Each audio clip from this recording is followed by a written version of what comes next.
Do you mind if I get some water? Not at all. Okay. I had a bottle in the car. It's definitely probably hot now. I have some. Do you like seltzer water? I don't know where cups or anything. No, I just need. I'll just get it from the faucet. Just something like real. Yeah. Just brought my bottle in. I don't know how I left it.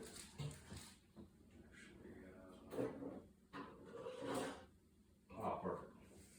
Well, I love mugs, man. Yeah, I'm a mug guy. You got some ice? No, I'm good. I just really just want a little bit, just to keep my throat from getting too dry.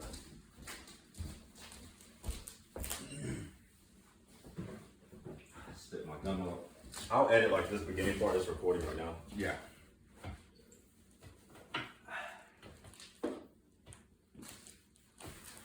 I don't need my chapstick. All right, let me know when you're ready. All right. And then this part will get obviously edited. I might leave it in there as bloopers. Throw it in the end. I can have my whiskey in the video. Oh yeah, you're good. You're good. This is for. I want to stay on brand. Oh yeah, this is definitely not for kids. I'm telling you right now. This is not. I'm not catering to any kids. This is for adults. You know, real talking. Real talking. All right. Yeah. All right, YouTube. Welcome to another review. First review for the channel, actually. I had another one uploaded, but you know, your boy's still new at this thing. So welcome to the fam, man. I'm here with my buddy Kyle Cherry. Mr. Cherry is what we call him, ladies. Hey, remember this. Remember that. Yeah. All right, so we're here today to review Doctor Strange in the Multiverse of Madness, directed by Sam Raimi, starring, you got Benedict Cumberbatch, you got Tom Holland. No, not Tom Holland. I'm thinking Spider-Man. You just had it on. We were just watching the multiverse. This might be a multiverse right here. I mean, the stuff's crazy. Rachel McAdams. Rachel McAdams. The new young actress, America Chavez. America Chavez. We should maybe have been more prepared. We should have been prepared, but this is for casual. All right. Yeah. This is for actually. Now I'm not a casual moviegoer. I love this shit, honestly. Yeah, and we should point out it's Friday the 13th weekend. So I mean, look at this. Yeah. I mean, we could do a whole video. Just, you know what? We might do like a mini tour. Yeah. Just to show y'all what this guy's working with. Yeah. All right. Huge movie buff right here. All right. So first part of this, maybe like the first minute or so, we'll do this, non-spoilers, just our general thoughts. But guys, after that, if you haven't seen the movie, it's been a week. We gave y'all a week. Spoilers is going to be thrown everywhere. All right. So the memes are going to be flying. Oh yeah. Definitely, for sure. All right, so Kyle, first thoughts on the movie. You get out, you curtains closed, you come out the theater. What's your first thoughts? First impression. First thought is it's a new Sam Raimi classic. It had all of the Sam Raimi niche stuff and the camera angles and you know the zooming in and out and the door slamming and some other things I guess we shouldn't spoil, but it's pure Sam Raimi. Pure Sam Raimi. And I like so many people, as I'm sure you do, love Sam Raimi. Oh yeah. And grew up with The Evil Dead. And of course Spider-Man. But that was my first thought. I was like, this will be another film in the kind of litany of Sam Raimi's body of work that's remembered. But also I thought it was a good MCU film. I mean, I've kind of been going through a little bit of like fatigue. Yeah, it's kind of film fatigue, and you know, and so this movie, one of my first thoughts walking out of the theater was this film made me kind of love this shit again. Yeah, and made me kind of excited for the next one. Yeah, so performances were great. Elizabeth Olsen, who we didn't mention, of course, was fantastic, and I think hasn't been given the accolades she deserves for with because it truly WandaVision and this. It's so happy to see her finally get more hefty roles to showcase that range that she has. It took the Fox acquisition, though, I think. When they could finally say Scarlet Witch. Yeah, to really go into it. Yeah. So I'm not big into numbers, but if someone said, "Hey, should I spend my hard-earned cash on this movie to go see it?" What would you tell me? I think everybody should spend their money going to the theater anyway right now because with streaming and the pandemic and all these things, I'm very pro going to a theater. Well, I'm resisting watching Firestarter on Peacock. For this reason. Yeah. So I would say, but this would be a good film to spend your money. It'd be money well spent. Yeah, for sure. Yeah. Now I saw it in IMAX, so still a little bit more expensive, but your boy had a Fandango gift card. Okay. For Christmas. Had to dig it out, you know what I mean? Had to dust it off. So first thoughts out of the theater, man, y'all probably have seen my reaction right out of the theater. I just couldn't stop cheesing because it had the cheesiness that I loved, and I was just gobbling it up, man. I just couldn't stop. Now, not a perfect movie by all means, don't get me wrong, but at the end of the week, you don't work your 40, 50, 60 hours, like, what should I do? Go see Doctor Strange. You're going to have a good time. You know, depending on where you go, the crowd could be involved, could not be. I had a couple guys, actually a group behind me on my second viewing. Yeah. And that's when I really like to hear the crowd reaction because they don't know what's coming. Because they don't know. And you know. And every time I knew something was coming, I'm like, let me see how they're going to react. And the people behind me were just going crazy. I love when other people enjoy stuff. I think that people are still really people are still interested in seeing it. We went on Thursday.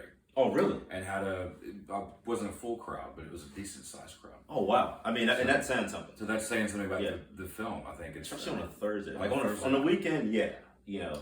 For sure. Yeah, during the week, expect that. That's good. So yeah, it was a good sized crowd on Thursday. So great movie, highly recommend. If you want just action or just entertainment, you know, CGI goodness, mind blowing, and practical effects.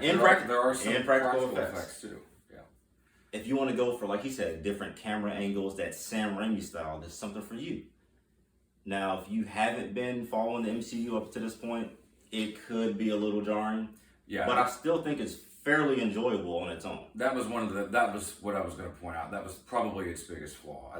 But I think as the MCU grows and expands to now streaming series and animated stuff, and it's to be able to enjoy these films, it's going to require a lot more investment. Yeah, and I think this film does very much exist in the not larger MCU universe that. I think these movies really should stand on their own. I think a little more than now. I'm not saying it doesn't stand on its own. Correct. But I definitely think you can have a good time if you haven't really. If you're just like, hey, I just want to go see this movie. Yeah. If you don't have too much knowledge of the previous stuff. Now, if you've been digging deep and you've been watching everything, it's a little nuggets for those people. Yeah. But I would, even if I didn't know anything, this movie would have looked great to me. I would have had a great time for sure. So now, listen, we've been patient. It's spoiler territory now. All right. Okay. Spoiler territory in 3, 2, 1. Turn your phones off. Oh my God, Scarlet Witch! I gotta get straight to Scarlet Witch, man. I gotta get to Elizabeth Olsen because this is really when the real video begins. She deserves an Oscar. As of right now, she's best supporting actress. Excellent. Of all the films that I've seen, I mean, she is phenomenal. Truly tragic and wicked, and it was an immersive performance. It was really, really, and like I said a minute ago, she's not, I don't think, getting the attention that she deserves. I think because of the nature of the role and the spoiler types, but really she stood out. Before I say some, this is spoiler territory. Before I jump to the scenes that we're probably both thinking about that are major spoilers, we can talk about the beginning a little bit. It was cool. They had like a little monster fight. I was definitely surprised when they popped the eye out. That's when I was thinking maybe we're not gonna get a typical Marvel movie. It's not a Sam Raimi movie though, unless an eyeball is being hurled through the air. And it's a monster, a huge cyclops eyeball. You know what I mean? It's not like a little eye, but it pops right out. Yeah. The beginning starts off. There's a creature chasing America Chavez. She has the ability to go between the multiverses. Yeah. Doctor Strange is at a wedding that Rachel McAdams is getting married to someone else. Christine character, yeah. That's, blah, blah, blah. Here nor there. That's cool, but that's not what I'm here for. They proceed to the monster fight, and then Doctor Strange is starting to seek help. And who else to go to other than the Scarlet Witch? Now this is like the first 20 minutes or so when he goes to visit her. Yeah, for sure. And the tone, this one I feel like the tone changes is when Scarlet, well, let's say Wanda, let's not use the Scarlet Witch yet until she's in the costume, but let's say Wanda slips up and says, "Why Doctor Strange goes to her and says, hey, you know, there's creatures or something hunting this young pursuing girl, this little girl, America Chavez." And he never mentions her name though. Elizabeth Olsen, Wanda, says, "Why don't you just bring America here? She's on our farm or whatever." He never said the name. And she realizes that and says, "Wait, you never told me who she was." Yeah. And that really kicks off. Yeah. So they're on a farm, and Doctor Strange says, like, this is real. And she said, "Oh, I'm not doing that stuff anymore." But once you realize that she's the one that's been hunting down America Chavez, it's all been an illusion. And everything turns red. I think was that the sun or the moon? Well, she was, to give you the setting, she was in a field of apple trees. She was trimming or picking apples. Yeah. And so it's a beautiful kind of farm setting, and immediately it's all an illusion, and it kind of wipes away. And it's this kind of red, hellish, barren. Yeah. The trees almost look charred. Yeah. Like it looks like a nuke or something that came through. Yeah. And the sky everything looked different. It wasn't just the trees and the ground. It was literally the sky and everything. I don't know if that was the moon or sun that was looking different. Very creepy. And I think I'm gonna lose my horror fan card if I don't point out the horror elements of this. That being one of them. I mean, they're real nods, especially like 80s kind of. Yeah, it's definitely a certain style of horror that Sam Raimi went for. I mean, it's his style of horror that he went for. It's Raimi and horror. Yeah, he didn't do don't go into this thinking it's gonna be, you know, like the Conjuring series, where it's that type of horror. It's slapstick. It's silly. It's a different type. Yeah. But it works so well. It's very effective. Yeah. So what are one of the things that you want to get into next in the spoiler territory? What's the thing that you want to talk about the most?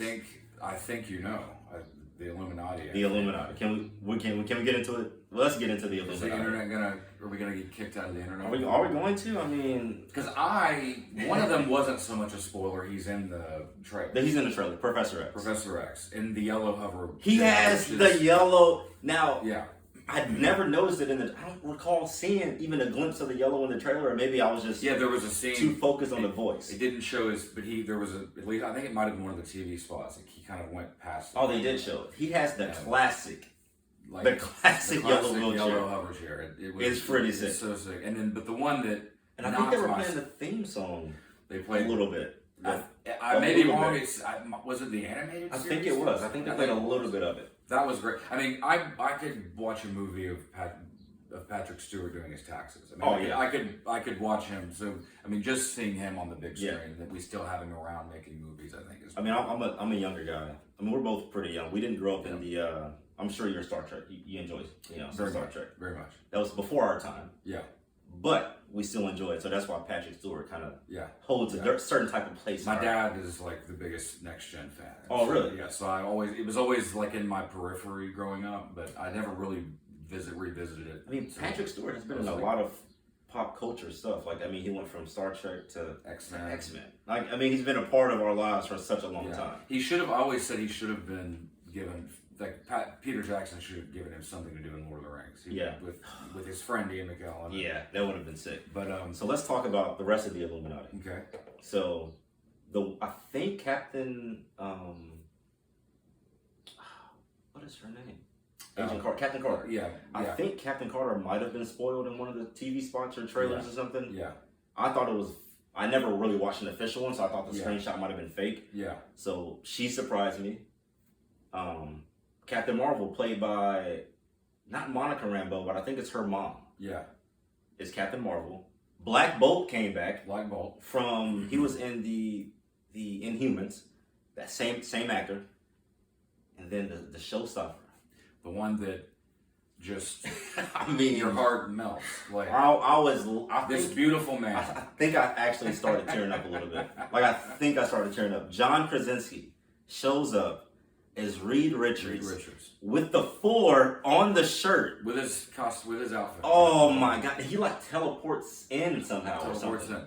I am a huge fan of the Fantastic Four. I'm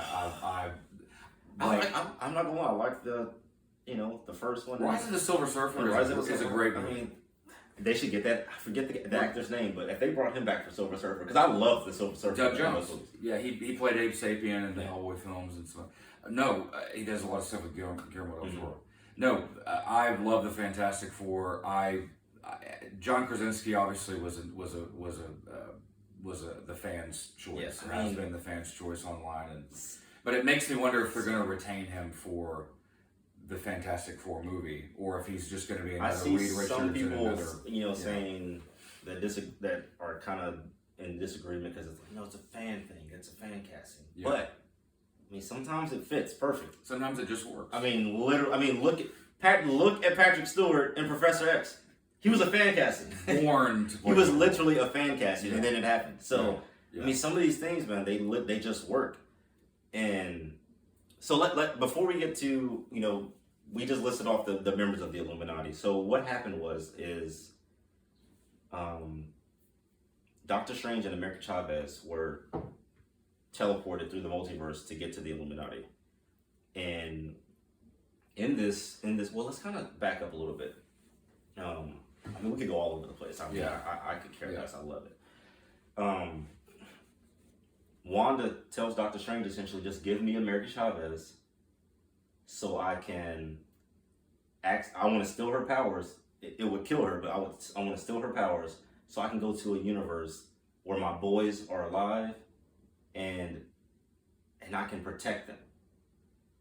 And Doctor Strange is like, all right, obviously I can't let that happen. He rounds up all the wizards and stuff like that. And there's like a bull or something. I don't even know what it was. Yeah. And they go to, is it Carmitage? They go to Carmitage. Yeah. And which is the headquarters of the sorcerers. Yeah, of the sorcerers. Yeah. So they go there, and I'm immediately thinking like, yeah, y'all are not stopping her. Like y'all are literally no. I mean, what were you thinking? I thought like, she's about to fuck this whole place. Yeah, yeah. This is not good. Obliterate. I mean, you might have to make a tough choice and get rid of America and let her, do her thing. Yeah. Honestly, if in hindsight,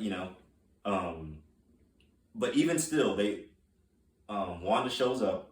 In the trailer, you see the clouds and stuff. That's Wanda showing up. Which, a part that we haven't mentioned is Wanda's the real villain of this movie. She's the villain of this film. I did not think that. I thought that she was going to team up with Doctor Strange and they were going to fight the evil Strange and do a whole bunch of multiversal. That's the way the trailers present. That's what I thought. That's what I thought. No, she is the villain. She's the villain. She is the Thanos of this movie. Yeah. Okay, so she shows up on that BDE. All right, that big dick energy. She's like, hey, she shows up and she's like, just give me what I want, and nobody else has to get hurt. Just give me what I want. That's it. I just want to have my kids, and I'll leave everybody else alone. Problem solved. We're done. Yeah. Doctor Strange doesn't do that. Obviously, he floats back down and says, I think he says like, I don't think that went too well, or he says something along those lines. Yeah. And Wanda just starts nuking the place. Yeah. So they have the barriers up, right?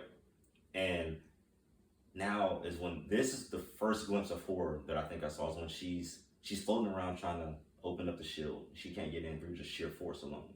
So, do you remember what she does? She projects herself into the mind of one of the other sorcerers. The shot, though, and was so creepy. Yeah. Like, you see her, like, looking, and then she just, like, floats up from behind this guy. Whispers in his ear. And tells him to run. And it sets off a chain of events that opens up a hole in the force field that they've created, and she goes in, and she's not pulling punches. This isn't Civil War. Yeah. When she was like, I mean, she's the one that said you're pulling your punches, but she was still kind of holding back. Yeah. This is not that. Yeah. People are dying. Yeah.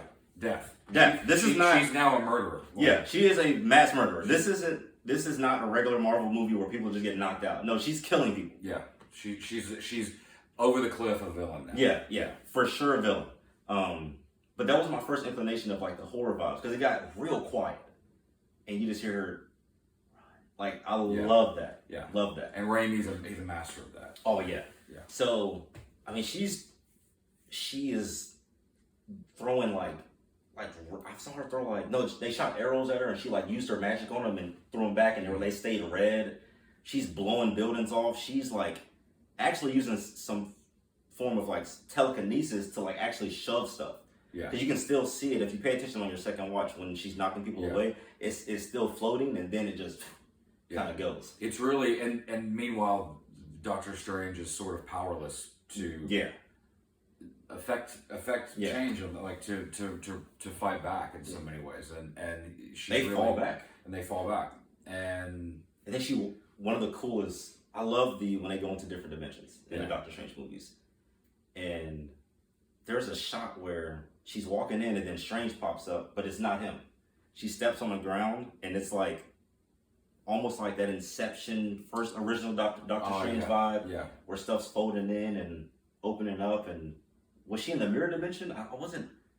They placed her there, I believe, if I remember correctly. Yeah, after she stepped on it, then I think it changes into the mirror dimension. Yeah, right? And so they entrapped her momentarily. So let's talk about another horror moment that comes up. Yeah, when she comes out of the when she's in the mirror dimension and she's trying to blast her way out of it, it's not working, and like shards of glass are coming. And she starts to use the water. So she's using the reflection of the water in the room where they are to break through out of this mirror dimension. And so they're covering the puddles and she snatched up like 3 or 4 people, I think.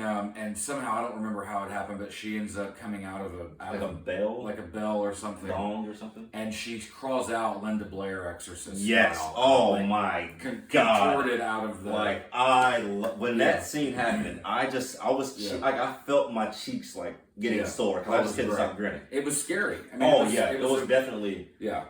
What Sam Raimi does with the sound a lot of times is he lets there be quiet. Mm-hmm. I feel like certain Marvel movies too often they have something playing in the background. I'm like, no, just let the scenes linger on their own. Right. And when it's quiet and you just hear people breathing and you're waiting like, okay, what's gonna happen next? Yeah. And you're not really sure. But she comes out of that. She comes out of it and of course, she's outsmarted them. Yeah. But that shot itself was. It gave me It vibes too.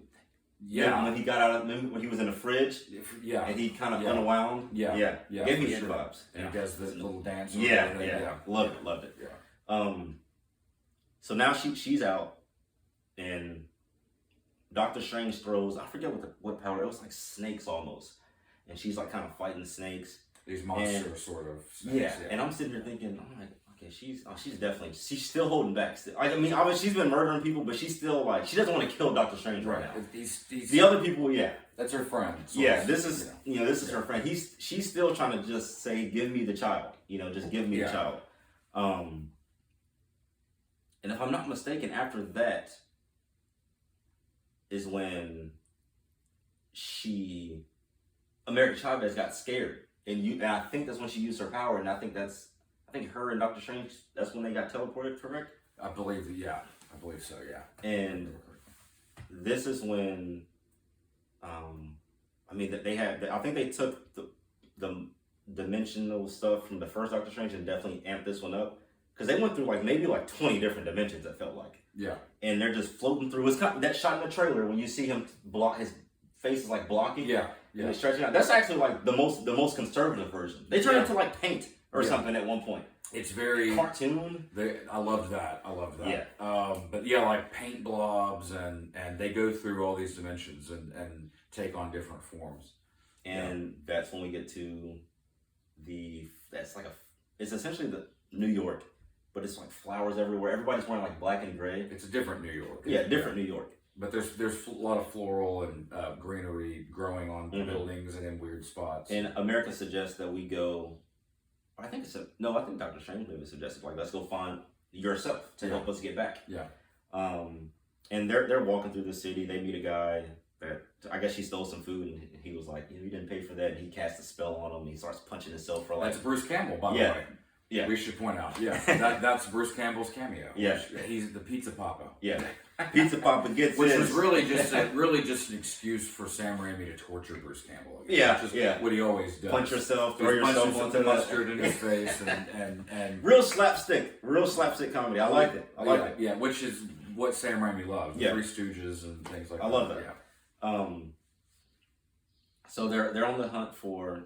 They're trying to find the Doctor Strange in this universe, but before they get there, there is a character moment where there's like a hologram. There's some type of thing on the floor where you step on it and it showcases like your memory, and it shows us where Doctor Strange gets his watch from.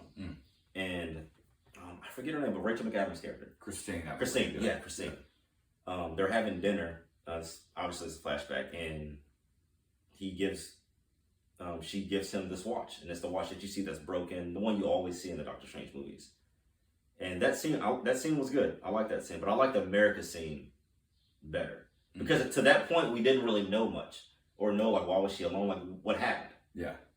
And she steps on it, and you see her planet. Doctor Strange's like, where are you? She's like, that's where I'm from. And she has two mothers, and this I guess when stuff is, I guess, too PC and people are like raging at it, it was literally, she had two moms. That was it. And that's also life. And that's life. And get over it. Yeah, get over it. Like, it's not that serious. Yeah. People were complaining. Like, I saw complaints about it before I had seen the movie. And I was thinking, like, what? I know they're not doing a sex scene in a Marvel movie. Like, what could it be? Yeah. I mean, people. It literally was nothing. Yeah. I don't think they kissed. Yeah. How dare a gay couple have a child and a family and there's no way that's ever happened. The audacity. That's not real at all. And then Marvel and Disney would dare be. They're Hispanic. Like, yeah, on top of it, yeah, it's so. It's like, yeah, get out here in the road. It's not political correctness. It's just life. It's humanity. What it is. Exactly. You know what I mean? But it was a rather beautiful scene. It was a really good scene. It wasn't. It's not like shoehorned in.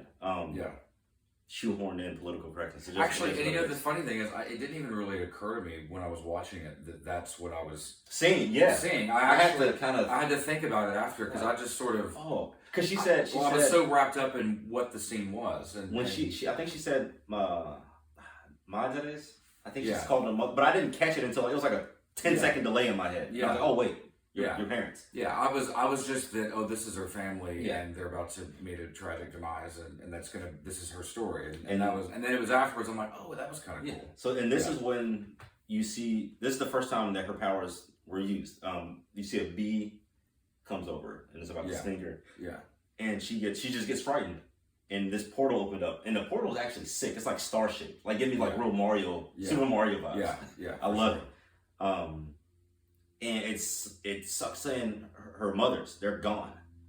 And then it gets her. Now, mention you're going through the multiverse, endless. If you aren't going at the same time together, they're essentially lost. Yeah. The odds of you connecting again is essentially zero.